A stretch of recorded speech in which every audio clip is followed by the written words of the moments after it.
4, 3, 2, 1.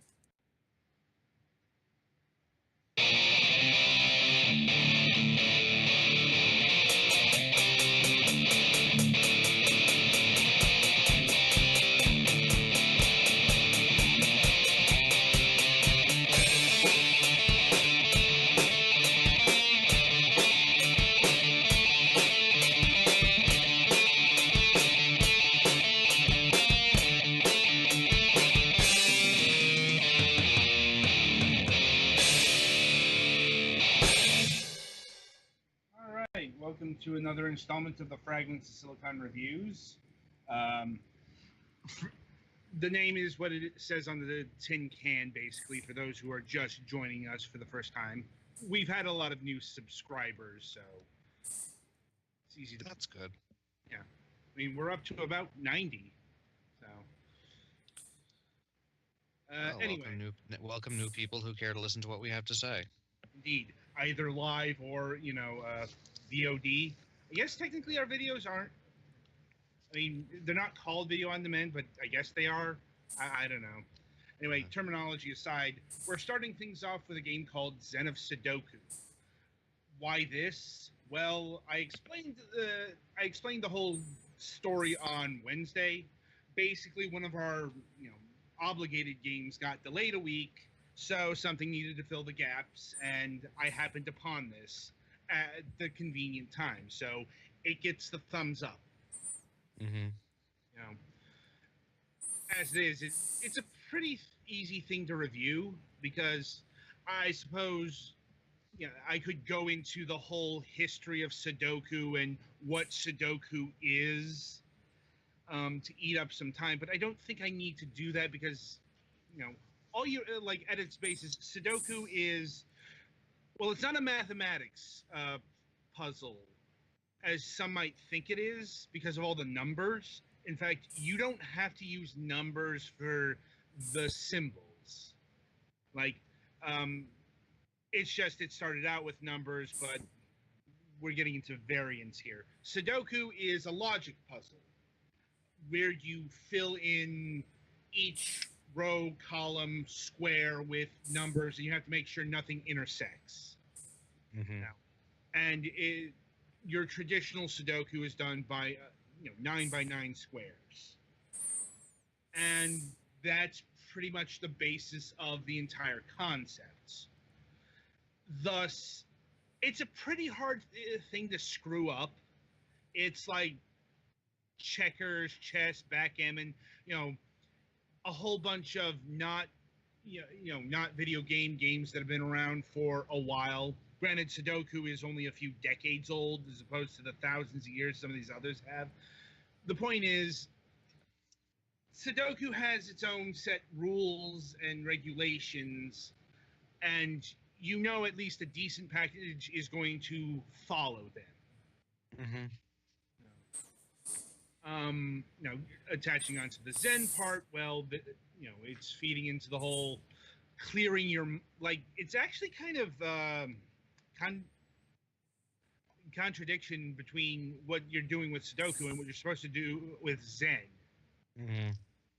I'm it doesn't work very well if you empty your mind.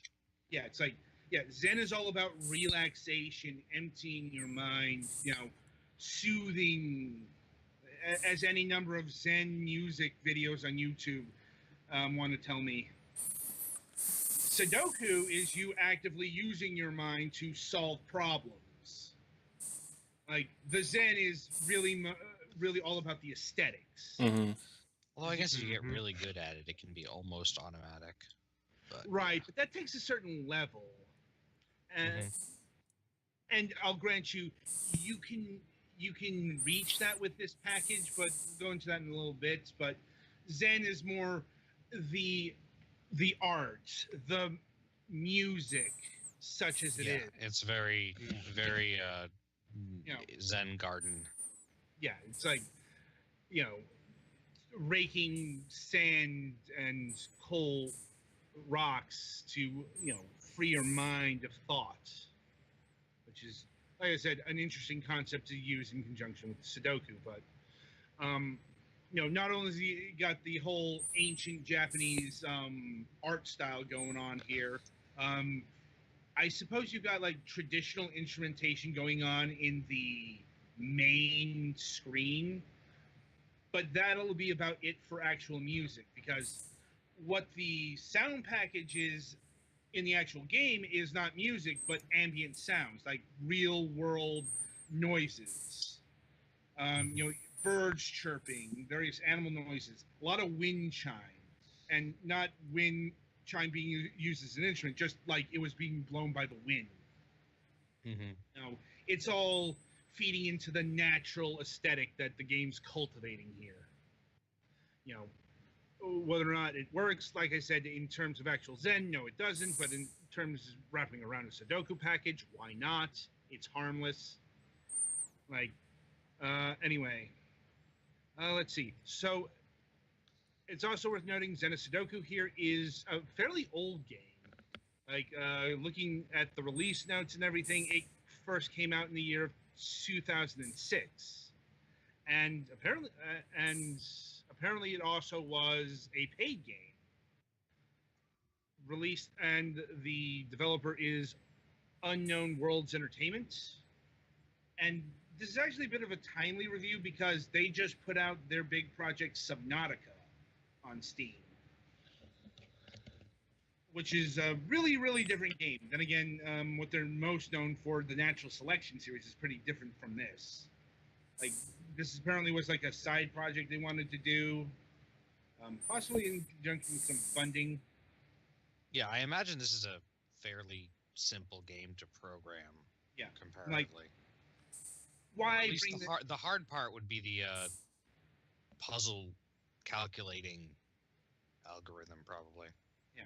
Why I'm bringing this up is because, well, it's going to have some mid 2000 pock marks on it. That is to say, if you can see from, I'm not sure if it's coming up on the gameplay window, but it's in 4x3.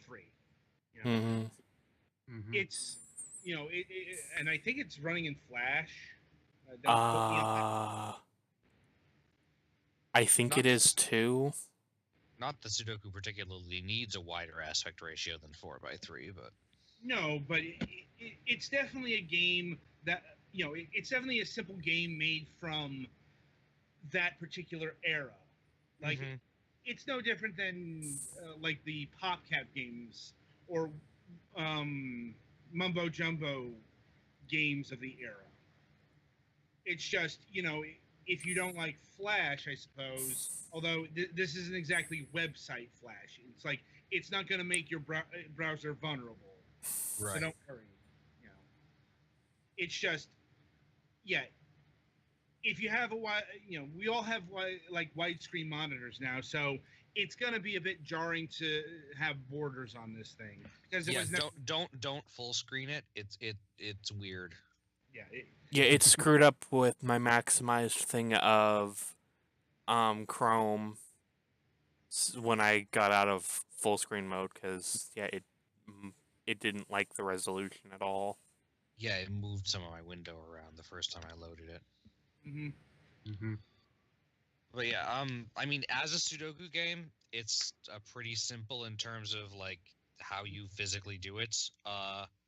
It's all click based. In each square, each of the squares that you can click on is subdivided into 9 little things. That's how you enter a particular number in a thing. You can right click to set flags if you need to remind yourself, and you can, by default, it tells you when you do something wrong, which is convenient if you're trying to learn Sudoku. And also there's a hint system that will tell you a square that is solvable, and then if you ask it to explain that, it'll explain how you're supposed to solve it if you're not good at this, which Petty Fan can attest to, because I believe right now he is playing Sudoku for the first time ever. Yes. Yeah. Yeah. And he seems to be doing okay, so... Yeah, I'll say it right now. This is a really good way to learn Sudoku in case you don't know how to play. It'll definitely get you in the ins and outs. And one of the most frustrating things to do when you're trying to do Sudoku manually is to like make a wrong deduction about something and then have to resolve half the puzzle after you've gone a while with that. Yeah, it's why I prefer digital Sudoku, honestly. Like Mhm. a lot of the busy work is taken out. Now, some people like doing it the old way. That's fine for them, but we don't review newspaper columns. Right. Well, I bring that up because, of note, this game also has a custom mode where Yeah, if you have in addition to like 4 different difficulty settings, including tutorial, if you have a newspaper or page-a-day calendar or something with Sudoku puzzles in it, you can enter the Sudoku puzzle into the game, and then it will compute that puzzle right. because puzzles do have unique solutions, and then you can play it as if it was one that the game generated. hmm Worth noting that the Sudoku puzzles in the game itself are randomly generated, from what I read.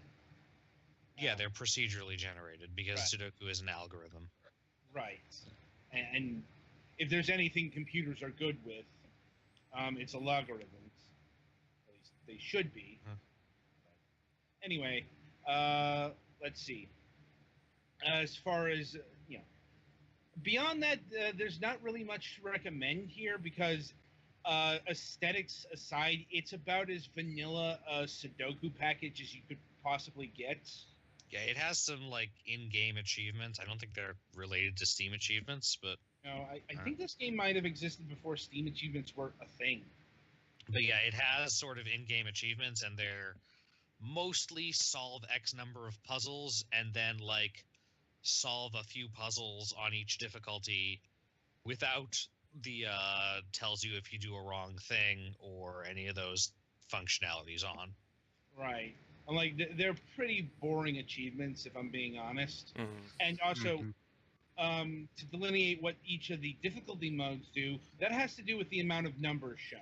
Like, Sort of. well, I'm sure you could give more detail to that then. Well, no, it's mostly that.